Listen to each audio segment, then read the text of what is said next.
Good morning mga chikisari. Ito nga pala at kabubukas ko lang ng aming tindahan. At syempre ay binalik ko sa kanya-kanyang pwesto ang mga gamit na iniligpit ko kagabi.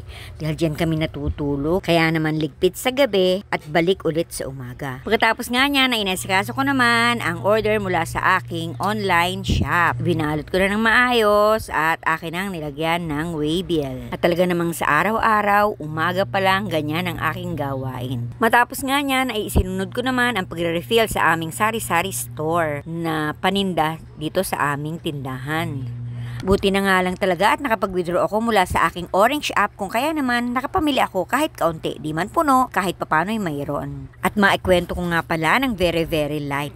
Alam nyo ba na nagmula ang tindahang ito sa pagre-repack lang ng mani? Oo, totoo, nakakatuwa nga at napalago ko kahit papaano. Nagre-repack lang naman ako ng mani nung una. Tapos ngayon, ayan na. So, ayun lang. Salamat sa panonood. See you on my next video. Follow for more. Bye!